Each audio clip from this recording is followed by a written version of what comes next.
అదే RTV app వార్తల్ని క్షణాల్లో చదివే అవకాశం ఉంటుంది. ఒక న్యూస్ పేపర్, ఒక టెలివిజన్ ఛానల్ మీ చేతుల్లో ఎప్పుడూ ఉంటాయి. కొద్ది నెలల నుంచి వైఎస్ఆర్సీపీ ఏ బ్లాక్ పట్టణ అధ్యక్షుడిగా ఉన్నా.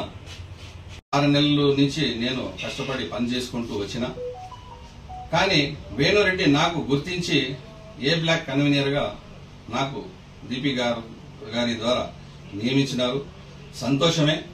కానీ మీరు ఇచ్చిన పదవికి నేను ఎక్కడో కూడా మీకు కొంచెం కూడా లోటు రాకున్నట్ల నా సొంత నిధులతో నా సొంత టైం పెట్టి నా వ్యాపారం వదులుకొని దాదాపు నేను మీ వెంట నడుచుకుంటూ పనిచేస్తుంటే దీపికా గారు మా చెల్లెలి అని చెప్పేసి ప్రతి ఒక్క సభలో కూడా మా చెల్లెల్ని గెలిపించండి అని ప్రతి ఒక్క కార్యక్రమంలో కూడా నేను చేతులెత్తి నా సంసారం కోసమో నా తల్లిదండ్రుల కోసమో మా ఫ్యామిలీ కోసమో ఎక్కడ కూడా నేను చేతులెత్తి జోడించి నమస్కరించింది.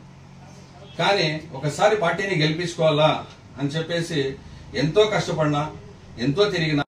మాకు 32వ వార్డుకు సంబంధించిన ఖలీల్ ముతువల్లి అనే వ్యక్తి ఆ రోజు పూలకుంట నుంచి బాలంపల్లి వరకు మాతో పాటు ఉన్నాడు. బాలంపల్లిలో స్పృహ తప్పి పడిపోతే వెంటనే హాస్పిటల్కి తీసుకొని వస్తే ఇక్కడ వెంటనే బెంగళూరుకి తీసుకుని వెళ్లాలా అంటే ప్రస్తుతానికి అక్కడ హాస్పిటల్ నుంచి అప్పుడు ఆర్థికంగా ఏమో భార్య బిడ్డలు చిన్నోళ్ళు ఉంటే నా వంతు ఏదో సహాయం చేసి ఆ బెంగళూరుకి పంపించడం జరిగింది.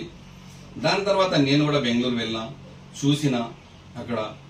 దాని తర్వాత రెడ్డి ఈశ్వరెడ్డి అన్నకు కూడా చెప్పిన పిల్లలు చిన్నోళ్ళు మన పార్టీ ప్రోగ్రాంకి వచ్చి మా ఖలీల్ అనే వ్యక్తి ఇట్లా జరిగింది, ఆయన పిల్లలు చిన్నోళ్ళు ఉన్నారు కాబట్టి ఏమన్నా సహాయం చేయాలా అంటే నేను ఫోన్ చేసి మాట్లాడి చెప్తానన్నారు. తర్వాత రెడ్డి ఈశ్వరెడ్డి అన్న కూడా చెప్పలే.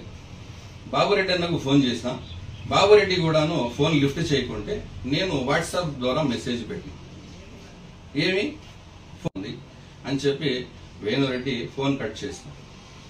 ఫోన్ కట్ చేస్తే నాకు ఆ ఫోన్ కట్ చేసినాడు అనేది ఒక ఆవేదనతో, బాధతో ఒక మనిషి ప్రాణం పోతాని కదా హాస్పిటల్లో ఉన్నాడు అని చెప్పేసి నేను ఏం చేసిన. తర్వాత నెక్స్ట్ డే శుక్రవారం నైట్ మా ఖలీల్ చనిపోయినాడు. హాస్పిటల్ నుంచి హిందూపూర్ తీసుకొచ్చిన తర్వాత ఖననం అంతా అయిపోయింది, మట్టి అయిపోయింది, అన్ని అయిపోయిన తర్వాత నాకేదో బాధ అయ్యి ఆ రోజు ఏదో 2 పోస్టులు నేను ఫేస్బుక్ లో పెట్టిన నా ఆవేదన. కానీ నేను పార్టీకి ఎంతో పని చేసిన, నేను పని చేసుకుంటూ వస్తే ఈ రోజు ఎందుకు తొలగించినారు? కరెక్ట్, మీరు తొలగించిన తర్వాత ఏం తొలగించినారు?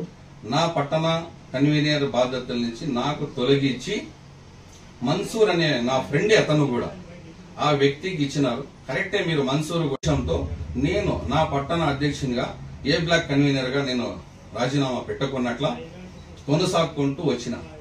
కానీ ఈ రోజు మీరు తొలగించినారు. ఈ రోజున ఎందుకు తొలగించినారని మీరు వివరణ ఇవ్వండి. ఇంకోటి, జగన్మోహన్ రెడ్డికి తెలుస్తుంది.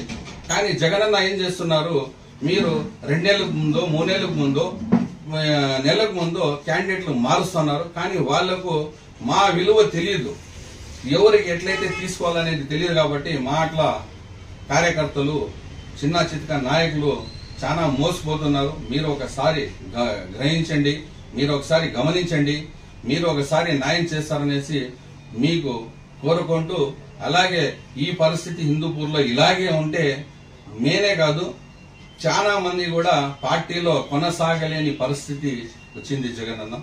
దయచేసి మీరు ఒకసారి ఆలోచించండి, దీనిపైన దృష్టి పెట్టండి అని చెప్పి మీకు చేతులిచ్చి జోడించి నమస్కరించు కోరుకుంటున్నాను.